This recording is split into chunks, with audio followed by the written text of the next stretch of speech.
Good morning students, English with Madhusudan channel में एक बार फिर से आपका स्वागत है। यदि आपने मेरे इस चैनल को अभी तक सब्सक्राइब नहीं किया तो सबसे पहले आप मेरे इस चैनल को सब्सक्राइब करें और साथ में बेल आइकन भी दबा दें ताकि मेरे लेटेस्ट वीडियो आपको समय पर मिलते रहें। दोस्तों, इस वीडियो में हम NCERT की 12th क्लास की जो बुक है उसकी first poem my mother at 66 पढ़ने जा रहे हैं। Kamala Das was born in Malabar, Kerala. Kamala Das का जन्म 1934 में हुआ था मालाबार और केरला में। उनकी जो डेथ है वो 2009 में हुई थी। She is recognized as one of the India's foremost poet. उन्हें इंडिया के एक इम्पोर्टेंट पोइट्स में से एक माना जाता है। Her work are known for the originality. उनके जो वर्क हैं वो ओरिजिनल हैं, वर्सेटाइल हैं, एज वेल एज उनके अंदर स्वदेशी मिट्टी की भी खुशबू मिलती है। कमला दास हैज़ पब्लिश्ड मैनी, उन्होंने बहुत सारे नॉवेल्स पब्लिश किए हैं, शॉर्ट स्टोरी पब्लिश की हैं। मलयालम के अंदर उन्होंने लिखा है और इंग्लिश के अंदर भी लिखा है।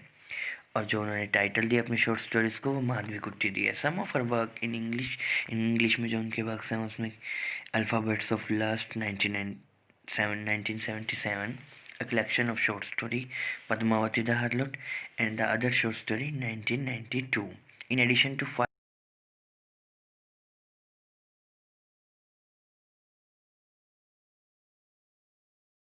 ह्यूमन रिलेशनशिप की कॉम्प्लेक्सिटीज़ को जो उन्होंने अपनी पोएम माई मदर एट 66 के अंदर दिखाया है वो उसके लिए बेस्ट एग्जाम्पल है। Before you read, ageing is a natural process. तो पोएम पढ़ने से पहले आपको पता होना चाहिए कि एजिंग जो है वो एक नेचुरल प्रोसेस है।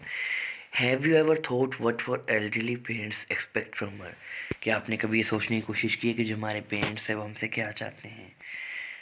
तो हम पढ़ते हैं इस पोएम को। Driving from my parents home to Cochin last Friday my morning I saw my mother beside me. तो जो कमला दास हैं वो कोचीन के लिए फ़्लाइट लेकर जा रही हैं और उस समय वो ड्राइव कर रही थी अपनी माँ के साथ और माँ जो है उनके साथ ही बैठी थी। जो उनकी मदर हैं, dose opened her face ation like that of A crops. जो उनकी मदर हैं उनका चेहरा जो है वो पीला पड़ा हुआ है जैसे कि एक लाश का होता है। उनकी जो मदर है वो डोज़ कर रही है। डोज़ का मतलब है जब किसी ले रही हैं। ओपन माउथ, उनका मुंह जो है वो खुला हुआ है। Like that of A cops, मतलब वो ऐसी लग रही हैं जैसे कि वो एक लाश पीली पड़ जाती है। Realize with pain that she was as old as she looked but soon put thought away and looked out at young tees sprinting। तो कमला दास इस बारे में सोच रही थी कि उनकी जो मदर हैं वो उतनी ही बूढ़ी लग रही हैं जितनी एज की वो हैं। यानी वो 66 ईयर की थी तो 66 ईयर की ओल्ड लग रही थी और उनका चेहरा बिल्कुल पीला पड़ा होता जैसे कि एक लाश का होता है।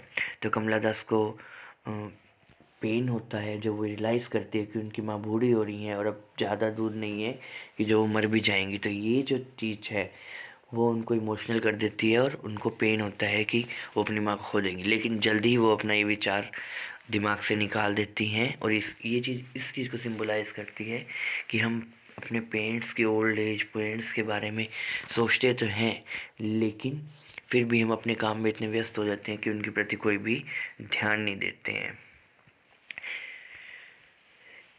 And looked out at young trees sprinting, the merry children spilling। तो इसके अंदर क्या है,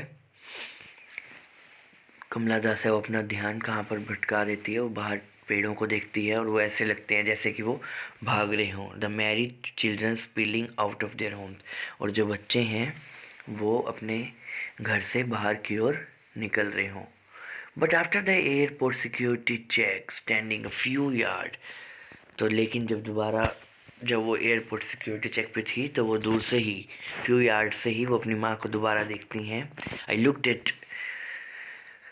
again at her when and pale, अब भी वो उन्हें ऐसे सफ़ेद लगती हैं और पीली लगती हैं, एज लेट विंटर, जैसे कि लेट विंटर का मून हो, एंड फेल्ट ओल्ड फैमिलियर एक, और उनको अपना पुराना दर्द याद आ जाता है जो उन्हें बचपन में पेन महसूस होता था, फियर महसूस होता था कि वो अपनी माँ को कभी खो ना दें, तो वही पेन और दर्द जो है वो उनको दोबारा से दिखाई देता है। बट ऑल आई सैड, लेकिन वो फिर भी कुछ नहीं कहती हैं, और वो सिर्फ अपनी माँ को एक ही चीज़ कहती हैं, all I did was smile smile and smile. वो सिर्फ अपनी माँ को स्माइल पास ही करती हैं और अपनी माँ को माँ की तरफ